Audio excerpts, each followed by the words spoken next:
2011. You were just barely 21 years old when you traveled.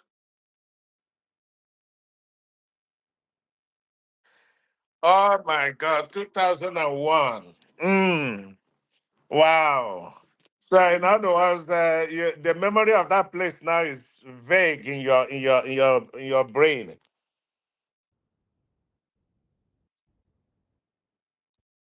But what put that thought of you talking about tradition and talking about omenala and all those things about polygamy and all whatnot? What got into you to start talking about that?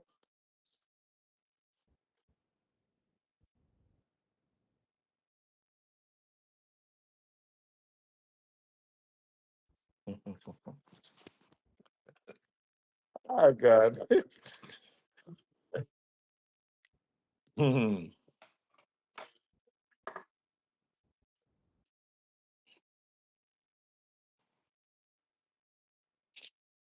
Okay, go ahead and tell me what you. Yeah, that 2020, 2001 was when I had my last baby here. 2001. She's 23 now. And yeah, my daughter was born at home before my wife came in here, who is 30 years. And in fact, this coming March will be her 31st. Is it? Yeah. No. Yeah, will be the 31st birthday of her. I mean, my first daughter. So, but how is your dad actually? It's been a lot. I will call him after I finish with you. I say I met your son. I would have beaten him black and blue when I met. I will just talk to your dad. And so, when last did you reach out to him?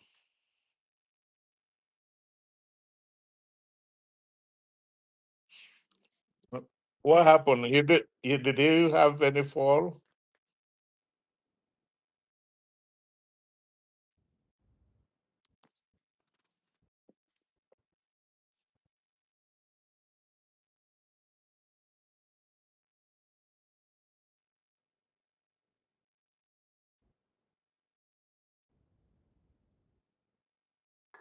Right. Yes.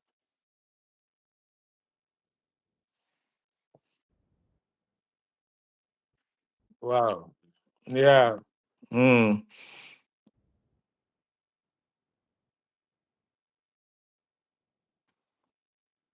that's right. So, all right. So, what do you do what do you do by yourself? What do you do? What are you into?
Now, but if I may ask, are you part of the? Are you a member of the USB?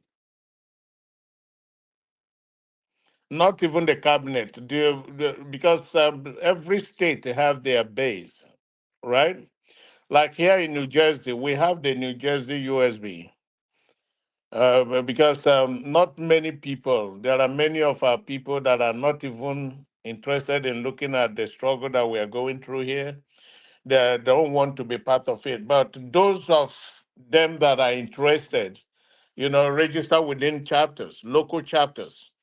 Like we do have a New Jersey local chapter of USB here, and we have our meeting and all that. Each state, California, Florida, do have an admin over there, because what I don't truly understand what your modus operandi is, or what the whole uh,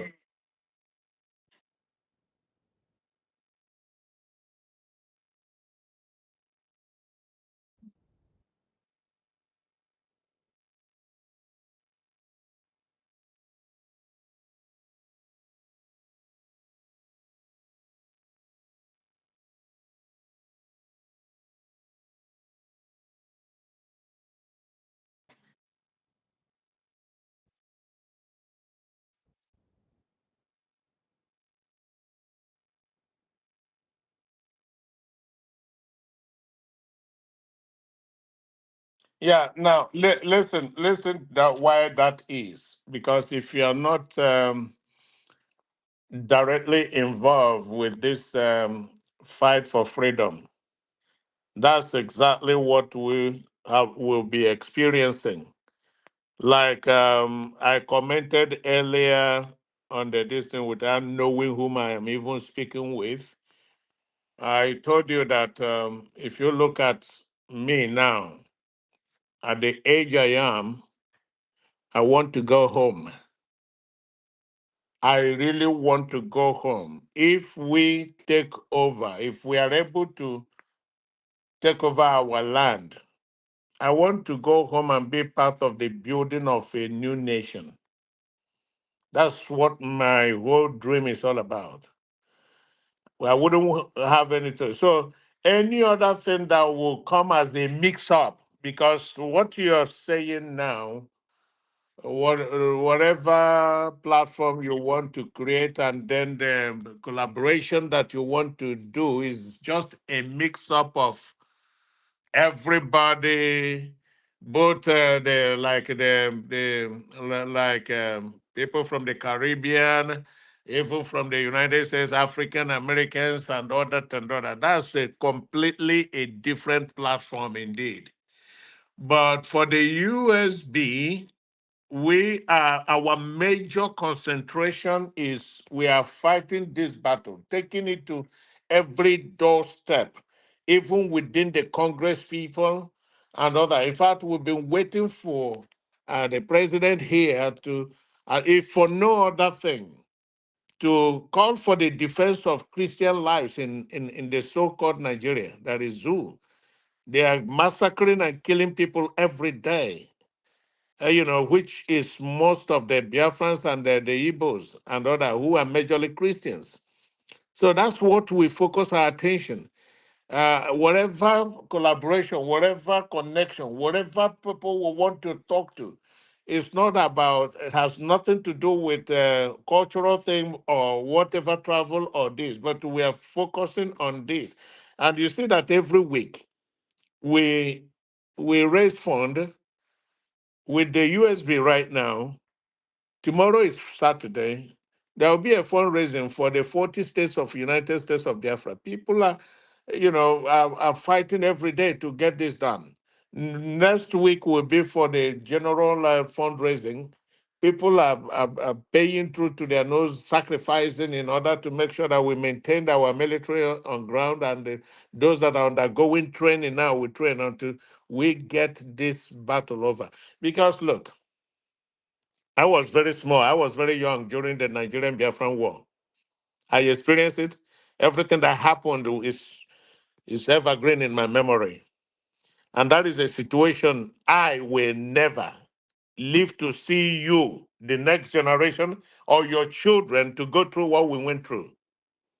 We never ever want that to happen. It's either that it ends now or we all perish for it. You hearing what I'm saying? Just as I am now, I can't even travel. I can't. You know why? Because my face is already in the social media as one of the people that are promoting our freedom.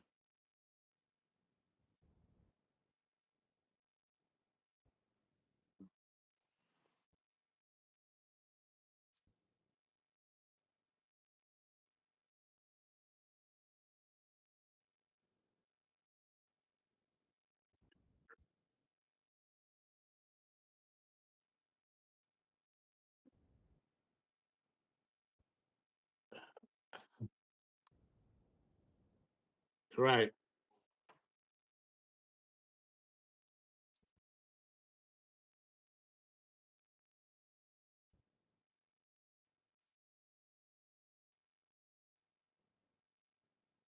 right, right. Mm-hmm.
Yeah, that's true. It takes time, and with whatever is going on, like you said, um, when you also get connected. Another thing I will speak to you in all honesty is that for you to champion a cause of any kind of organization or move, whether it is on a cultural thing or establishing with the government and all that, then you must make sure that you have that, a little bit of stability and your background to be comfortable within yourself, because it will come to a point you really have to sponsor whatever you want to do at the beginning when it is almost difficult for you to build it up, and then people will now begin to flock on a thing.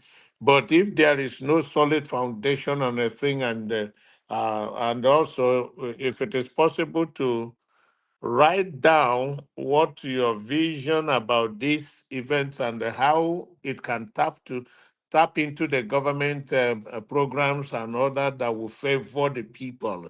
If possible, you put them down so that whoever what is the modus operandi, you lay it down, what will be the benefit, how does it affect this generation, how people can work together whether in a social setting or in a governmental setting, or how does it empower economically young generations and all that, how they can do business together. These are business plans you have to put down so that when you present it, to any people that do not know you, when they look at it, they will now say, okay, whether they will be part or not. Not like myself right now. You see, my hands are packed full. My head is filled up. I am okay. First of all, I am a pastor. I started. This is for my public ministration. This is 45 years. I started preaching the gospel. 45 years. Yes. So, um, So I'm in a situation right now, um, and over here, I run a ministry here.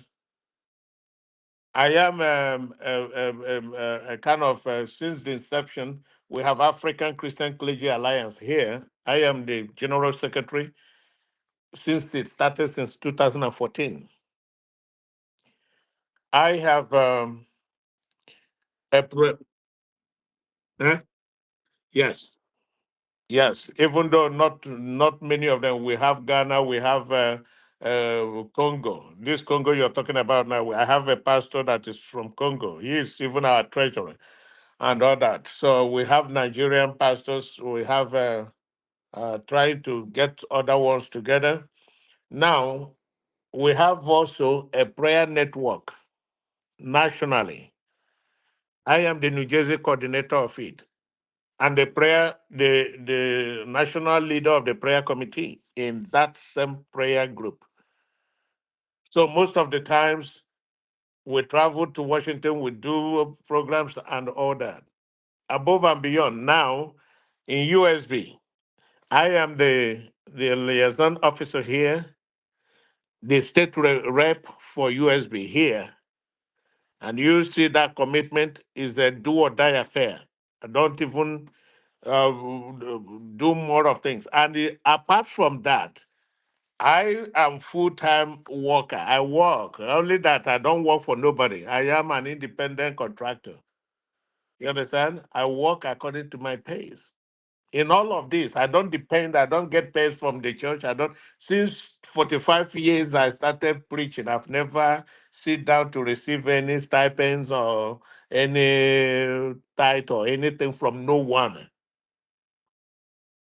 I work to put food on a table and all that and pay my necessary bill. And that is part of the strength and the boldness I have today to speak loud. When I speak loud, I speak loud. Because nobody will say, "Oh, if not for me, because of me, you can't leave." Nobody, no, we are bigger than that. So this is the environment each one of us have to create in order to make that impact. Somebody like you now, I am okay. Another thing, presently, just last October, on September rather, I was appointed the caretaker committee of the entire Equirazo family union here, to put a Corazon Family Union in order for proper election. On top of it, we are planning our convention, a Corazon convention. Okay, it's on my head. Today, I went to scout for the center where the conference will take convention will take place, and we have been doing that. So you see that this is country. Yes, this the convention is countrywide. And we have a Equirazo platform now that is called Equirazo Unite International. The names of all Equirazo indigents. I've contacted Houston. We have Maryland, Washington, D.C., and this area. We have Philadelphia, Delaware, and South Jersey area. Getting them on board. I will have to reach out to California as well. I have all my kindreds over there, my brothers and all that in California. If they have any Equirazo union over there, I will still be able to reach out to them. So during the convention, many of them will fly into New Jersey for this convention, which is, we're looking at September, October of this year, because we have already started foundation of an ultra modern hospital in Equirazo. We've just started, led foundation, walled it, did everything, bring it to the DPC level. But we need money to build it. And in our group here, I've been trying the best I could to bring in our young youth, people like you, people like our former chairman, his son is in Texas and other. We are reaching out to him. We want all our youth. That's where you will see your own brothers and sisters. And you now have to be motivated to, get something done and be known for who you are and what you really want to be done. Because look, God has created us and given us great talents. If we use it well, it will catapult us to glory. But if we don't, we'll be left behind. Nobody will be telling you now. You cannot be against. And besides, you guys that were born in this country have the great privilege to even understand what your culture is, to understand where you're coming from. In fact, if our youth in America today will come together and pull forces together and even praise the government, well, you guys will help us even to get this thing than we who are termed, foreigners and all that. So this is a kind of incentive I'm trying to chip into you now to go back again, sit back, do your homework very well, so that when you step off out of it again, it will be on a very great platform, so that people will understand where you are coming from and what is being done. And get yourself attached to these groups. Like in Florida now, I don't know if there's a Kurazu family, but if not a Kurazu, there must be Mbaise family, Mbaise Association in Florida. You try to locate yourself into it. Be up and doing. Every one of us will have responsibilities to do, or we have part to play in our communities. From there, people will know you and know what you are up to. You understand? I have my last daughter, the one I told you that just turned 23 last December. She's all over. She's into music. That's what she gave her life to. Like R&B. That's what she claimed she would. She's fully into it. Okay. And also, she still plays in the church. She sings, she composes, she play keyboard. You need to see her and all that. So these are the people, if there is that youthful connection and all that, you network, you do things to promote one another. Okay? So, you see, we are living in a small world that I could call you like a son. Okay, you were born 1990. 1990 was almost my year of graduating from my university, first degree university. See? Eh? That's the only. I've never been in California since I came here. hmm I've never been in California, but I communicate with many guys over there that I know of. You know, so just we are family. Not you are never a distant brother. You are a family. Look, let me break it down to you. From Imo State, you come to Owerri Zone. We are under Owerri Zone. You come to Mbaise. From Mbaise, you come down to Ahazu. From Ahazu, you come down to Ekwarazu. From Ekwarazu, you come down to Ihitafuku. Ihitafuku, you come down to Umweze. From Umweze, you come down to Umwemeshie. From Umwemeshie, you come down to Umedabali. From Umedabali, you come down to Umuocho. You and I are from the same Umuocho. And then within Umuocho, there are two brothers that are called Umu Okoro and then Mbona Bazie. So that is where we have a division of two different fathers now.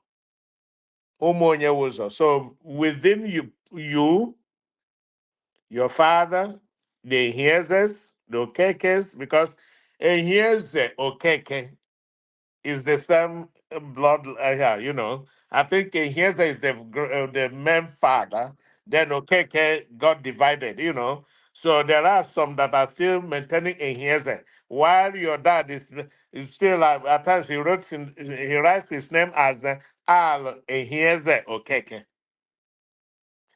Then also, you see Emeka Anyanwu them. Emeka Anyanwu them. They are the same Umu Okoro within all of you. And before them, you know, people relocated their living because over where we were living together before became too clustered that there were no room for expansion. So what these people did was to move across the road to the other side of the road. That's the difference. You get it? So that's exactly what it is. That's exactly what it is, my dear. So, yeah, are you married?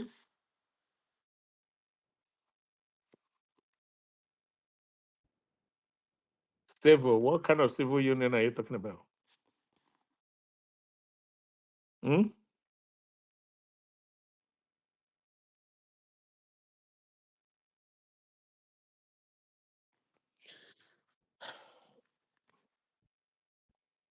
Now, be very straightforward to me. Are you a gay? Okay. Because when you use the word civil union,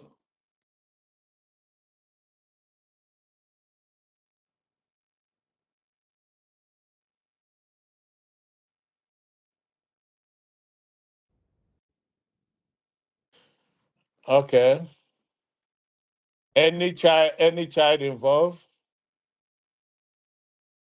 why not?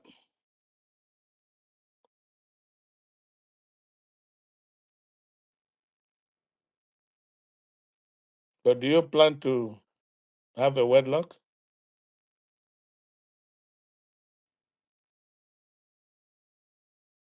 Eh?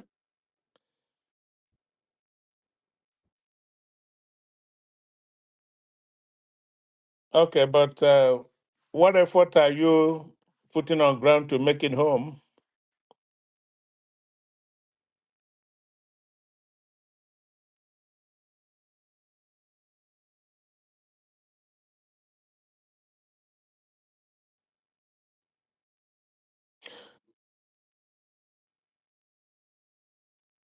All right.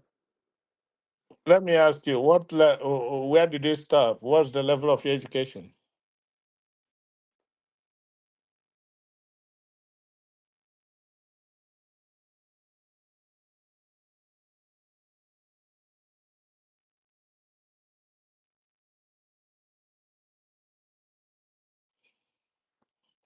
And I know that your dad must have pushed and pushed for you to have degree, continued degree, and you said no.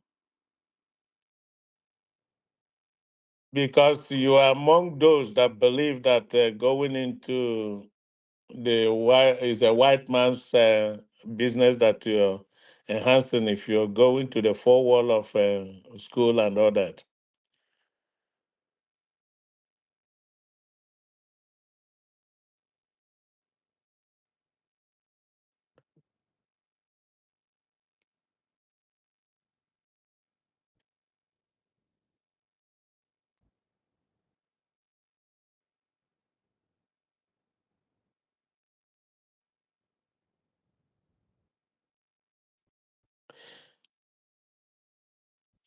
Now, but let me ask you, like whatever you're focusing on planning, if you do not plan well, time will be running out and flying over you.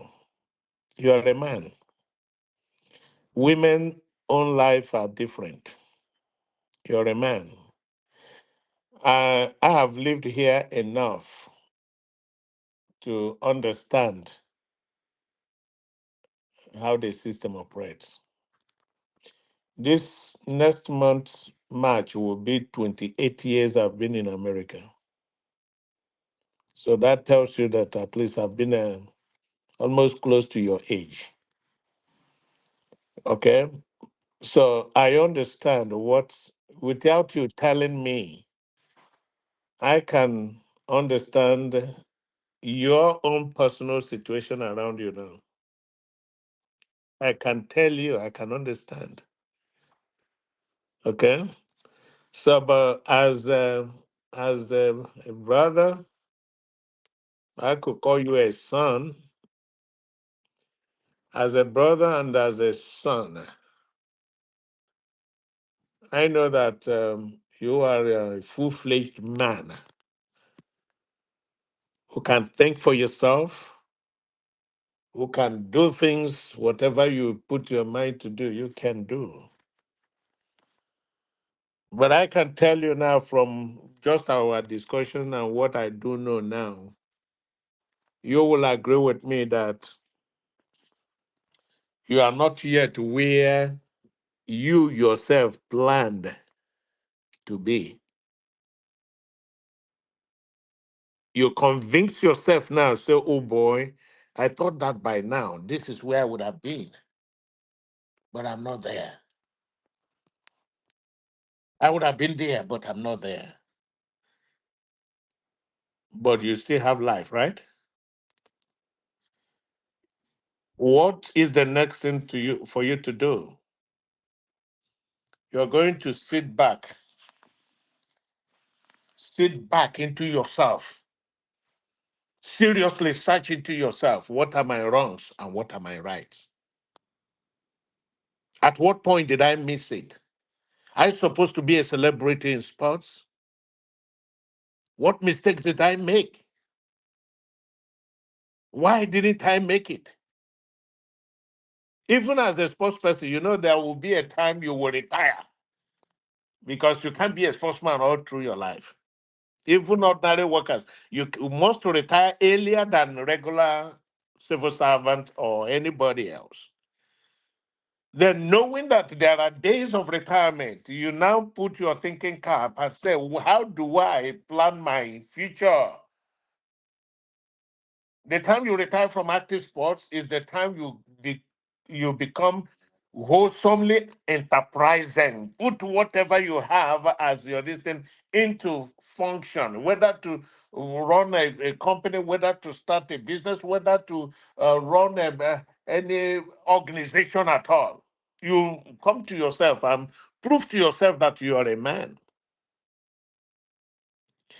Because let me tell you, when you do not do from where we came from, we have that blood running in us, never to be servitudes or servants.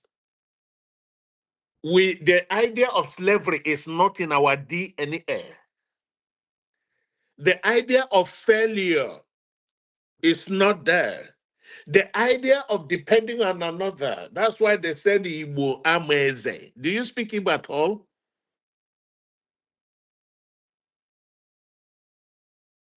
Do you know what that means? That means that you are Eze, I am Eze too. So whatever you do to survive, I will do the same to survive. I will not be living to depend on you. But if you look at other tribes, many other tribes are a one-eyed man that is always the king in the land of the blind. People like the Hausas, all these Fulanis, all they believe is in get some little change in kunu and all that. Yowa, yowa, yowa. They will be bowing their head down to another man. That's not the spirit of an Igbo man. And that's why they hated us most. By origin, we are the